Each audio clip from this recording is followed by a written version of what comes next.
आज आपण ॲक्रेमिक कलर्स कसे तयार करायचे जे फिलिंगला सॉफ्ट असतात आणि कॉटनवर तुम्ही पेंटिंग करू शकता.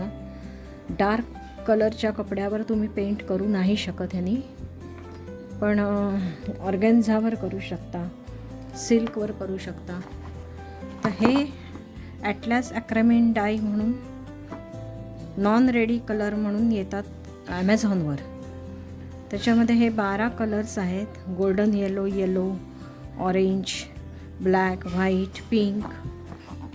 त्याच्यानंतर हे बाइंडर येतं, बाइंडर पेस्ट, आणि हे ॲक्राफिक्स म्हणून बाइंडिंग एजंट येतो त्याला फिक्सर म्हणतात. तर हा फिक्सर मी त्याला ड्रॉप वाईज टाकायचा असतो म्हणून ह्याच्यामध्ये काढून घेतला आहे. आणि हे सुद्धा उघडून आल्यानंतर एका ब्रशच्या टोकाने किंवा मग काही लाकडी वापरून हे एकाच डायरेक्शनने असं फिरवून फिक्स करून घेतलेलं आहे. फिक्स नाही याला म्हणता येणार, मिक्स केलं आहे व्यवस्थित. अगदी पूर्णपणे स्मूथ कन्सिस्टन्सी येईपर्यंत फिरवायचं आहे. ते जवळजवळ पाऊण तास लागतो हे फिरवायला. पाऊण तास फिरवून मग ते ठेवून द्यायचं आहे स्मूथ एकदा झालं की. आता ह्यातलंच मी बाइंडर पेस्ट घेते आधी. साधारण ही एवढी घेतली, कमी घेते आहे कारण मला आत्ता कलर जास्त नको आहे. 1 चमचा घेतली तर साधारण 3 ड्रॉप्स वगैरे फिक्सर टाकावा लागतो. 1 चमच्याला 3 ते 4 ड्रॉप, त्याच्यापेक्षा जास्त नाही. आता ह्याच्यात मी 1 ड्रॉपच टाकते फिक्सर, किंवा 1 किंवा 2 ड्रॉप अगदी मॅक्झिमम. आता हे झाल्यानंतर आपल्याला ते मिक्स करायचं आहे. एक साधा ब्रश घेते मी. ब्रश कुठलाही वापरा मिक्सिंगसाठी. हा वापरते मी ब्रश, फ्लॅट ब्रश. आणि हे मी फिक्सिंग एजंट टाकला आहे फिक्सर, तर ते बाइंडर आणि फिक्सर मिक्स करून घेते चांगलं.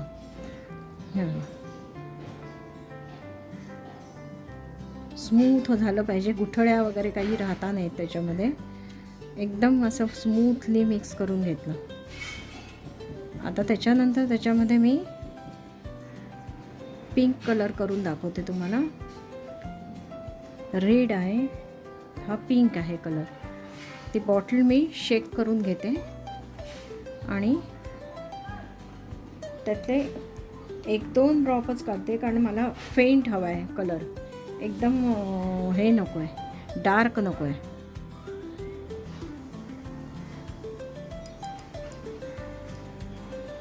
किंवा मग ड्रॉपरनी टाकला तरी चालेल कलर, कारण एकदम पडेल जास्त प्रमाणात म्हणून मी सावकाश टाकते.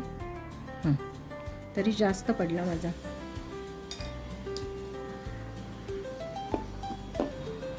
थोडा कमी पडायला पाहिजे अगदी. आता हे तिन्ही मिक्स करून घ्यायचं आहे तुम्ही व्यवस्थित. पांढरा भाग असा दिसता नाही त्याच्यामध्ये, पांढरट भाग वेगळा असं काही बाइंडरचं वेगळा दिसता नाही. सगळं व्यवस्थित असं मिक्स करून घ्यायचं आहे. आता ह्याच्यामध्ये आपल्याला पाणी ॲड करायचं आहे. हा एवढा डार्क दिसत असला तरी पाणी ॲड केल्यावर त्याचा कलर थोडा फेंट होतो. आता मी आधी 1 चमचा पाणी घालते.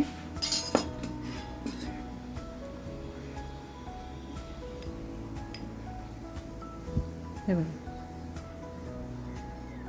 कन्सिस्टन्सी थोडी पातळ होते.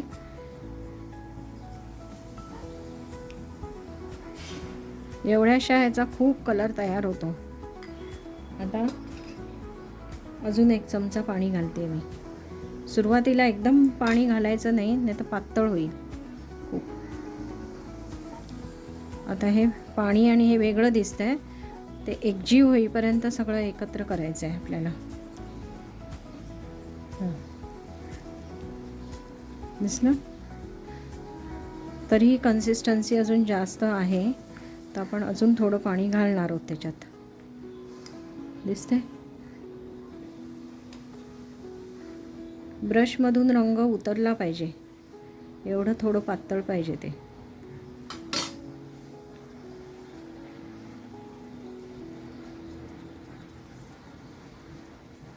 त्या एवढ्याशा बाइंडरचा भरपूर कलर तयार होतो.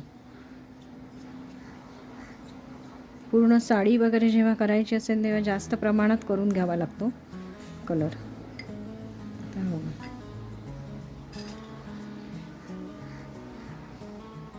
अजून थोडं पाणी घालते मी.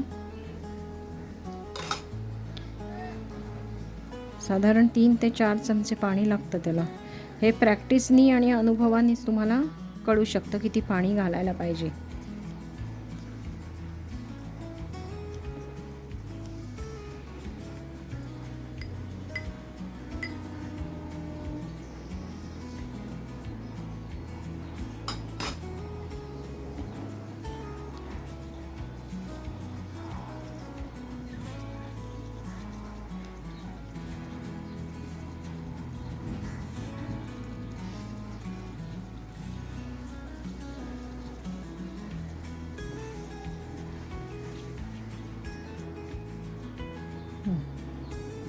आता कन्सिस्टन्सी कळते तुम्हाला किती आहे ती.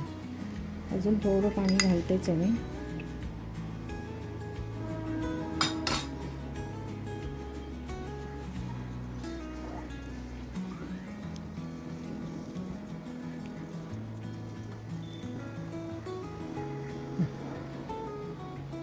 ही कन्सिस्टन्सी परफेक्ट आहे. आता ह्यानी आपण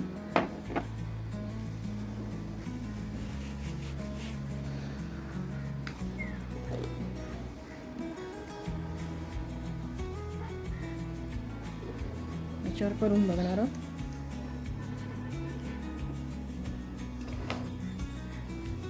कलर भरपूर घ्यायचा आहे.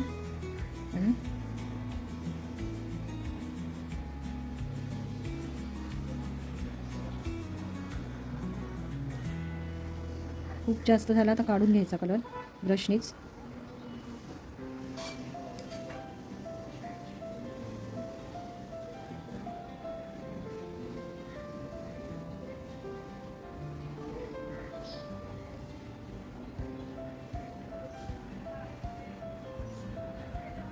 हा फेंट कलर आहे माझा आधी केलेला आणि हा डार्क कलर आहे. आता ह्याच्या सेंटरला मी थोडा येलो कलर घालते.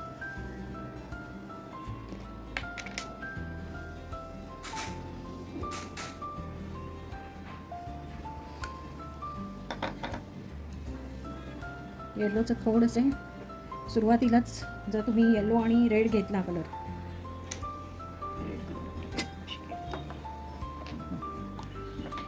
हा मी येल्लो घेते आणि थोडा पिंक घेते त्याच्यामध्ये.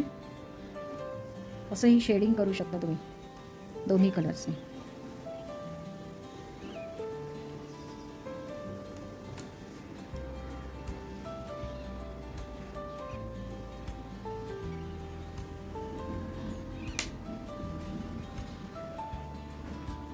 अशी फुलं पण काढू शकता. याचा इफेक्ट तुम्हाला ड्राय झाल्यानंतर दिसेल काय आहे तो.